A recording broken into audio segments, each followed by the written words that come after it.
welcome to Action Science Conversations. Jeffrey Frederick is with me, as always, and we have a guest today. It's Mark Coleman.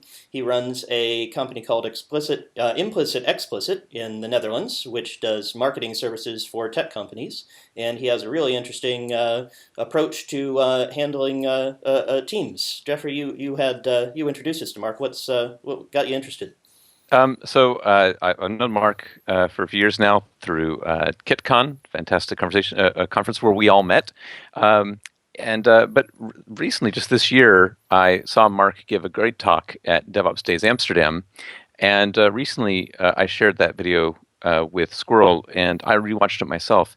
And at the end, Mark makes what I thought was a really compelling point, and that's really what drew me in and made me want to invite Mark today, which is he talked about to have a high-performing team requires difficult emotional work pretty much all the time. Like that just is a prerequisite. So I was really interested, Mark, if you come and reflect back on that experience you had with that team and that talk and say, how did you get to this point of a feeling that high performance requires difficult emotional work?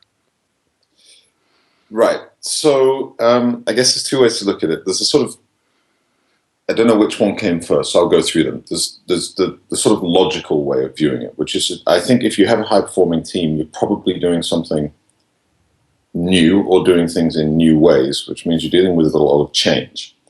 And not all people are going to be changing in the same way, which means you're going to have sort of conflict or disagreement, and you're going to have to work that out, which just by its nature is emotionally tasking. Unless you're I guess it's more emotionally tasking for some people who are more sensitive, but I think in general it takes sort of toll for everyone.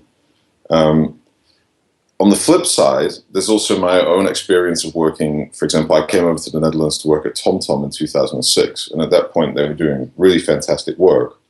And there, again, you saw this sort of lack of certainty about what was going to happen every single week. And this leads to all sorts of things which sort of in the cold light of day, you would describe as pragmatic. Like, so you worked on that thing for a month, just delete it, we're doing something else now. Like, robots are okay with that. Humans are really not okay with that, even if it's in the best interest of the team or the company. And there's a million examples like this. But what if we say we're agile? I mean, that makes it okay, right? That's like the magic word, and now we can all do this? Right. So I feel like, so this is bad timing. I really shouldn't have watched the talk I watched by Z.A. Shaw last night. But I'm going to try and leave out some of that sort of vitriolic stuff. Yeah. So the thing with Agile is that I'm no Agile expert, but I've been in Agile teams for a good while. And the most important thing that comes up here is the fact that Agile teams are given more, or Agile team members are given more autonomy. Or at least that's the idea. And I think there the point is that with autonomy, with great power comes great responsibility, right? So with autonomy, you have to do certain things. So if someone's not managing you, then you're going to have to manage yourself. And this is what we talk about in the talk. So that could be a simple example like anger management. Like, it might be okay in a pre-agile team for the manager to sort of babysit the team and stop them from shouting at each other. But if you're taking this team leader out and putting them in more of a, what's the word they use, enabling role, then you're going to have to do that stuff yourself.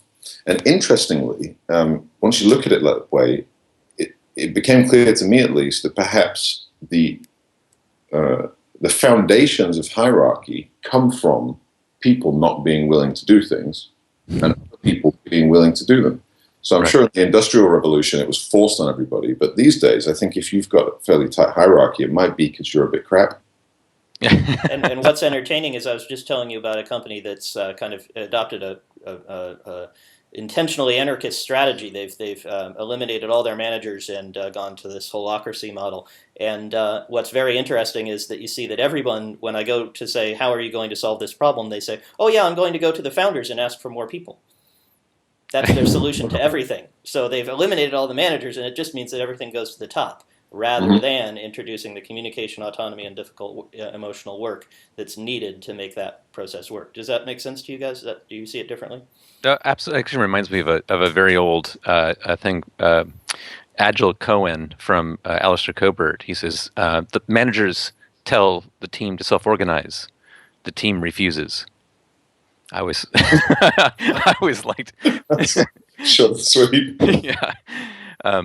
So And I think this is the idea. I just recently this week gave a lightning talk at Tim Group where I was trying to describe how emergent policy, emergent culture, in my view, has to happen, which is going to happen by sort of one screw up and one argument at a time.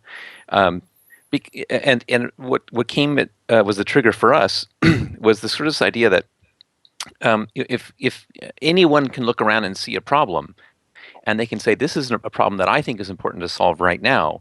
And other people may join them, and they may draft a document saying, we think for this kind of problem, here's how we should solve it going forward.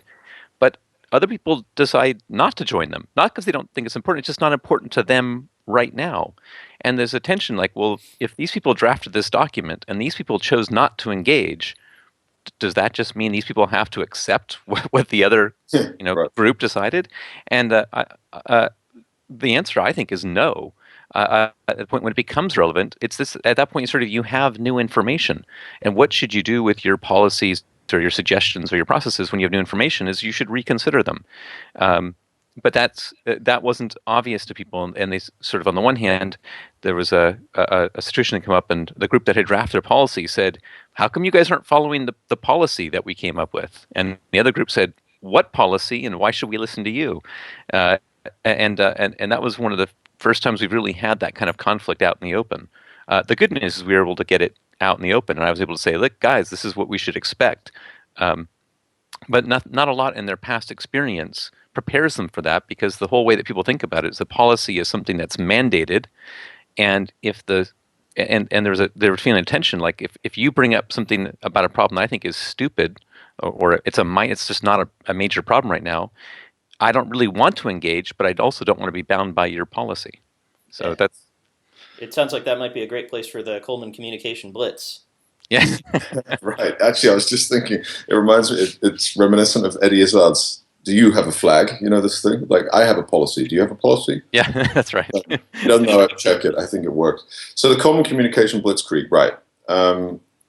Sort of sounds like a bit ego. Okay, never mind. So the idea was that I was working in this team last year, and you can, of course, you'll see all this in the talk, which will be posted. And they were like, so at first glance, just really angry with each other all the time. That's just how it felt to me. Like, it was uncomfortable, and no one agreed, and no one really seemed to be interested in like the higher ideals, and pretty much just in their own, or defending their own. So I thought I'd come up with a funny name, the Coleman Communication Blitzkrieg. Yeah, so I put my name in it. It's because CB just sounded crap. I wanted something else, so it's CCB. Yeah, that'll work. And I gave it a name specifically. Right, so I gave it a name specifically so that I could actually refer to it, as opposed to saying, I think in the talk I say, like, I could just go to people and say, like, stop being a dick. But if I, like, call it, like, actually, it's like the policy thing, right? I have a CCB now. Right. Are you on board or are you off board? So the way it worked was to have one-on-ones with everyone each week, and then try and cajole them into taking very small, tangible steps to resolve these problems. Now, there's an awful lot of implicit stuff happening here, right? So one is that I assume they care, which I didn't know in advance. The other is that I'm sort of going around the agile idea of solving everything in a retrospective, like with the team, holding hands, or whatever it is they have in mind. Well, that was the point. Your retrospectives, despite all that conflict, the one place that didn't have it was the retrospective. Yeah. Where, what do you want to talk about the retrospective? Maybe we should change the policy for spaces. Yeah.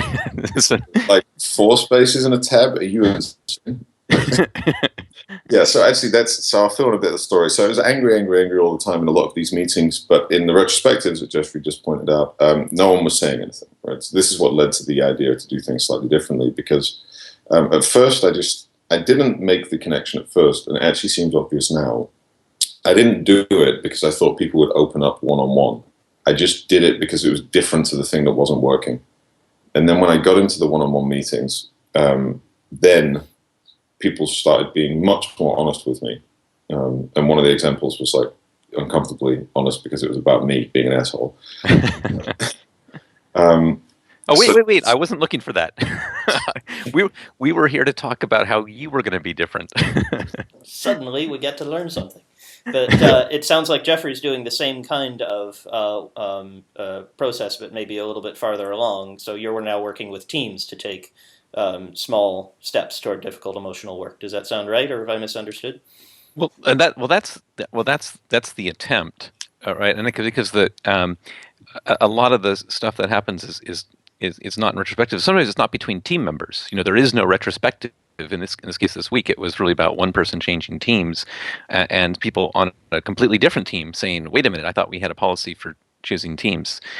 So really, there was no retrospective that would encompass all of them.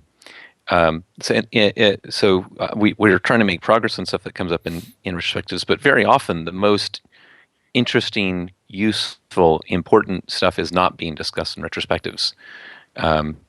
It could be, as people have come to me with different issues, it might be like all of us are having problem with this person on our team, and which would be like, well, that sounds like you might want to bring that up in your retrospective, but Yep. um, It's, but it's I, not a I magic balm that allows people suddenly to do the difficult work. Sometimes you have to invite conflict, and sometimes you have to bring people into one-on-ones so they can tell you what a dick you're being. It sounds like. But in partially because I've actually had the case where I've tried to be a brave person in a retrospective or a meeting and otherwise bring something up to tell someone. I was going to say give them feedback, but really I mean criticize them publicly. Um, and there's such cultural bias against that. That it's I find it very difficult, and it takes a long time for people to build the trust that when you say this, that you probably have good intent. I Absolutely. I had one person come back to me and they said, "Look, it was right after I became CTO," and he said, "No, it's okay. I know what you're doing. You're putting me down publicly to establish your status and superiority, right? To establish your dominance in the group." this is not San Quentin. I was appalled. That was not my intent. But I mean, I think the thing is that's what people are saying. Given everything they've ever been used to, what would it mean for someone to actually call someone else out in the meeting? It's so rare for it to be about a personal topic, not a technical topic, not a rational argument, but like a human or emotional one. That sounds like the challenge that we're struggling with. I'm going to suggest we stop there because we're out of time for Action Science Conversations. But you can see more of Mark's talk if you're interested, and Jeffrey and I are always available to talk some more. Mark, if you'd like to come back on. I would love that. Excellent. Thanks very much, guys.